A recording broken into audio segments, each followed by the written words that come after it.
बहराइच में ओवैसी का तूफानी दौरा, भाजपा सपा और बसपा पर जमकर किए तीखे प्रहार। यूपी में विधानसभा चुनाव 2022 के 4 चरण के मतदान हो चुके हैं। पांचवें चरण में 27 फरवरी को बहराइच समेत कई जिलों में चुनाव होना है। गुरुवार को बहराइच के कैसरगंज विधानसभा क्षेत्र में एआईएमआईएम प्रमुख असदुद्दीन ओवैसी चुनावी जनसभा को संबोधित करने कैसरगंज सीट से एआईएमआईएम प्रत्याशी बिलाल अहमद के समर्थन में जनसभा को संबोधित करते हुए ओवैसी ने बीजेपी और मोदी सरकार के साथ सपा पर जमकर हमला बोला। ओवैसी इस दौरान बहराइच और नानपारा विधानसभा प्रत्याशी के पक्ष में भी पहुंचे, जहां उन्होंने जनसभा किया। उन्होंने जनसभा को संबोधित करते हुए कहा कि 3 तलाक को लेकर प्रधानमंत्री नरेंद्र मोदी ने 3 तलाक कानून पास कराकर मुस्लिम महिलाओं को बहुत बर्बाद कर दिया है। मुसलमानों में शादी 7 जन्मों का रिश्ता नहीं, मात्र एक कॉन्ट्रैक्ट है। मुस्लिमों की शादी एक जन्म में भी तब तक के लिए शादी है जब तक एक दूसरे की सहमति हो। उन्होंने पीएम मोदी पर हमलावर होते हुए कहा कि अगर कानून बनाना ही था तो कानून के लिए बनाए, जिनके बीवी शादी के बाद भी उनके साथ नहीं रह रही है। इस दौरान असदुद्दीन ओवैसी, जो कि एआईएमआईएम चीफ प्रमुख हैं, वो नानपारा विधानसभा सीट पर अपने प्रत्याशी के पक्ष में नानपारा भी पहुंचे, जहां पर उन्होंने अपार जनसभा उमड़े जनसैलाब को संबोधित किया और यहां पर अपने पार्टी के लिए वोट मांगे। साथ ही इसके बाद वो बहराइच विधानसभा में भी पहुंचे, जहां पर बहराइच विधानसभा प्रत्याशी के लिए वोट मांगे और लोगों से कहा कि यही एक अच्छा समय है जब अपनी वोट की ताकत से मगरूर सरकार को एहसास कराएं। उत्तर प्रदेश में प्रचार किया जा रहा है। बीजेपी के होम मिनिस्टर आ रहे हैं, देश के होम मिनिस्टर अमित शाह आए थे और मैं तारीफ करूंगा मोदी जी की कि देश के प्रधानमंत्री ने एक ऐसे काबिल आदमी को होम मिनिस्टर बनाया कि उत्तर प्रदेश में भाषण देते हुए जनाब अमित शाह ने कहा, कितने इंटर पास है, कितने 12वीं पढ़े हुए हैं।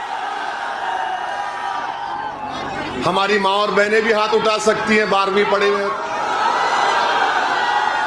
उठाओ मेरी मां और बहनें, हाथ उठाओ, क्योंकि तुम अगर बहादुरों की सरपरस्ती करोगे तो उत्तर प्रदेश में इनकलाब आएगा, पूरे देश में आएगा।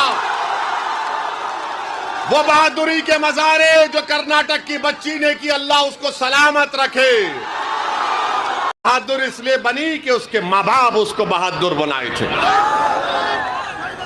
अब अमित शाह साहब के बारे में कह रहा था होम मिनिस्टर, उन्होंने अपने भाषण में कहा, क्या कहा कि हमारी बीजेपी अगर सत्ता में आएगी दोबारा, खुदा ना खास्ता, तो जो 12वीं पास करके इंटर में जाएगा उसको लैपटॉप मिलेगा। क्या होम मिनिस्टर है भाई, वाह मोदी जी वाह। आपने तो पूरे उत्तर प्रदेश की जनता को बता दिया कि 12th के बाद इंटरमीडिएट होता है।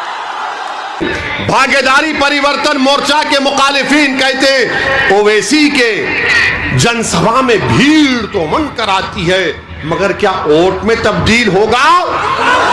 क्या वोट में तब्दील होगा? क्या वोट में तब्दील होगा? क्या वोट में तब्दील होगा?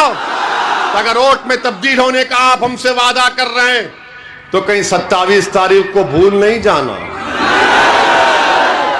ऐसा नहीं है कि नहीं यार जज्बात में नारा लगा दिया था। ये ओवैसी का भड़का भाषण दिल को छू लेता है। मेरे दोस्तों, मैं अगर अपनी जबान को चलाता हूं तो मैं आपसे वाहवाह हासिल करने के लिए नहीं चला रहा हूं। मैं आपको एक पैगाम दे रहा हूं, फिक्र दे रहा हूं। उस फिक्र जो दे रहा हूं, जो पैगाम हमने और बाबू सिंह साहब ने दिया, उस पर गौर करिए, उस पर सोचिए। आप सोचिए क्या एक इनकी बातों में सच्चाई है। अगर सच्चाई है तो साथ दो आप हमारा, वरना याद रखो बीजेपी को अगर कोई रोक सकता है, मैं फिर से कह रहा हूं बाबू सिंह कुशवाहा, ये बबुआ से नहीं होगा। ये डर कर हमको वोट देंगे। ओवैसी आपसे कह रहा है कि डर की बुनियाद पर नहीं, उम्मीद की बुनियाद पर, खौफ की बुनियाद पर नहीं, खौफ की बुनियाद पर नहीं, अगर आपकी ताकत दिखाई देगी, और ताकत सिर्फ नारों से ताकत नजर नहीं आती, ताकत सिर्फ जज्बाती तकारीर से नजर नहीं आती, ताकत सिर्फ 1000 10,000 का मजमा जमा करने से दिखाई नहीं देती।